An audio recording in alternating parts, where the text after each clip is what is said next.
भारत के प्राय सभी संत, जितने भी संगठन हैं, और भारत की हिंदू धर्म आचार्य सभा, भारत के सभी संत महापुरुष और महामंडलेश्वर इस बात से भारी रोष में है, गहरी रोष में है, बड़ी गहरी वेदना में है कि इस प्रकार से ये कुंभ को केंद्रित करके और ये दुष्प्रचारित किया गया है। हम इसकी भर्त्सना करते, हम इसकी निंदा करते हैं। पहली बात तो यह है कि स्वामी गिरी ने जो बात यहां पर कही है, मैं समझता हूं कि आज सरकार के जितने भी कदम केंद्र सरकार के और राज्य सरकारों के कोरोना महामारी से लड़ने के लिए उठे हैं, उनकी टोटल खिलाफत है। एक सवाल मैं आपसे पूछ लेता हूं, आपने बोला कुंभ से कोरोना फैला। हाँ बताइए। फैक्ट्स के साथ बात करेंगे मेरे से। 1 अप्रैल को जब कुंभ शुरू हुआ तो देश में कितने मामले थे? 72,000। ध्यान से सुनिएगा। अभी आप कहेंगे अमन जी मैं माफी मांगता हूं अपने शब्दों के लिए, शब्दों को आप वापस लेंगे।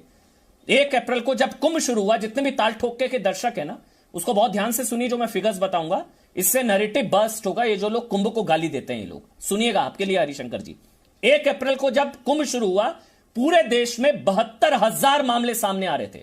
72,000 में से 76% मामले महाराष्ट्र, छत्तीसगढ़, केरल, कर्नाटक, दिल्ली और पंजाब से थे। 1 अप्रैल को उत्तराखंड में 293 मामले थे। 1 अप्रैल को उत्तराखंड में 293 मामले थे और 8 अप्रैल को 1100 मामले थे। 1100, 293 से 1100, 700 मामले बढ़े। और ये लोग कहते हैं कुंभ ने कोरोना फैलाया, कुंभ सुपर स्प्रेडर। हरिशंकर जी आंखें खुली। उत्तराखंड में 1 अप्रैल को 293 मामले, 8 अप्रैल को 1100 मामले। आंखें खुली हरिशंकर जी। आज के बाद मत बोलिएगा कुंभ ने कोरोना फैलाया, कुंभ सुपर स्प्रेडर। बस ये आंकड़े आपकी आंखें खोलने के लिए थे। जी बोल लीजिए बात। अमन जी, मैं इस विवाद में नहीं फंसना चाहता। स्वामी गिरी जी की बात को मैंने कहा है और साथ में यह भी कहा कि पूरी सरकार, एक मिनट सुन लीजिए ना, एक मिनट सुन लीजिए ना, केंद्र सरकार और राज्य की सरकारें नहीं फंसिए ना, पूरे देश में लॉकडाउन लगा रही हैं। आंकड़ों के जरिए गलत साबित करिए कि कुंभ ने कोरोना फैलाया। नहीं कुछ नहीं, एक मिनट मैं इसके बाद का जवाब दूंगा ना आपको। मुझे आंकड़ों के जरिए गलत साबित करिए हरिशंकर गुप्ता जी कि कुंभ ने कोरोना फैलाया, वरना माफी मांगिए। आज के बाद मत बोलिएगा मेरी डिबेट में कि कुंभ ने कोरोना फैलाया। हरिशंकर गुप्ता जी, सौम्या वर्मा कांग्रेस से जुड़ी हैं, हां या ना? सीधा सवाल सीधा जवाब। सौम्या वर्मा जिन्होंने टूल किट बनाई, कांग्रेस से जुड़ी है, हां या ना? कांग्रेस पार्टी से जुड़ी हुई है, कांग्रेस पार्टी से जुड़ी हुई है। तो फिर टूल किट आप, ठीक है बात, ठीक है। तो फिर ये टूल किट आप ये मान रहे हैं, तो फिर सौम्या वर्मा कांग्रेस ने ये टूल किट बनाई। तो ये सौम्या वर्मा कांग्रेस की नहीं है? सौम्या वर्मा कांग्रेस की नहीं है? चमचा नहीं हूं मैं बीजेपी का। अमन, आपकी पूरी डिबेट में सर सौम्या वर्मा कांग्रेस की नहीं है? कांग्रेस की है, मैंने बता तो दिया आपको। मैंने मना कब किया? इस तरह के शब्दों में आप जाएंगे ना तो दरबारी होने से अच्छा है सर देश का चमचा होना।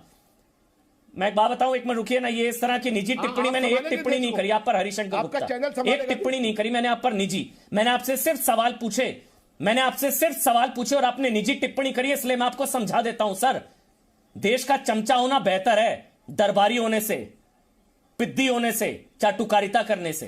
सुन लीजिए, और हूं देश का चमचा और करता रहूंगा देश की चमचागिरी। इंडिया पर कोई सवाल उठाएगा ना और इंडियन वेरिएंट कहेगा तो खून खोलेगा और सवाल पूछूंगा और देश की चमचागिरी करता रहूंगा, देश की चमचागिरी करता रहूंगा।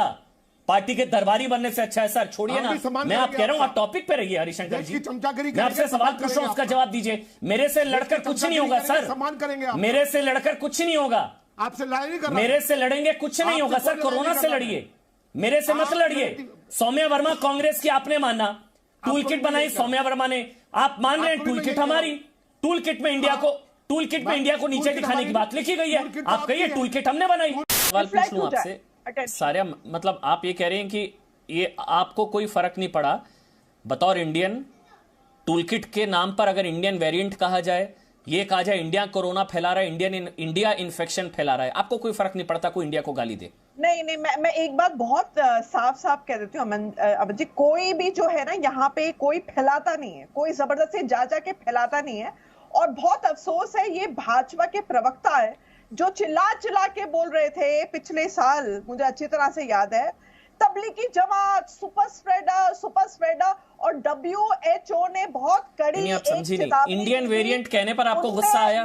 इंडियन वेरिएंट हो, इंडियन वेरिएंट कहने पर आपको गुस्सा आया, बुरा लगा? देखिए मैं रेसिज्म, इंडियन वेरिएंट होगा क्या मतलब है? इंडियन वेरिएंट होगा क्या मतलब है? मैं खत्म कर लेती हूँ। इंडियन वेरिएंट होगा क्या मतलब है? आप भी टूल किट का पार्ट है इसका मतलब? ये मरकज वाले एपिसोड का बदला ले रहे हैं आप लोग? चलिए, ये तो कन्फेशन है, ये बहुत अच्छी चीज है, आप मान रही हैं सायरा जी। ये मरकज वाले एपिसोड का बदला इंडिया से ले रहे हैं आप लोग, ये बहुत बड़ी बात है, ये कन्फेशन है, आप ये मान रही हैं। और ये खबर किसी के पास नहीं है, ये संभवतः पहली बार ये ब्रेक हो रही है। सायरा शालीम, आप ये कह रही है मरकज वाले एपिसोड का बदला ले रहे हैं आप लोग इंडियन वेरिएंट कह के, इंडिया को गाली देके। आपको अच्छी लगी तो ऐसे थोड़ा मार दीजिए हाथ, आप थोड़ा सा मार दीजिए, एक बार मार दीजिए। क्यों कष्ट हो रहा है आपको? अगर अच्छी लगी मार दीजिए।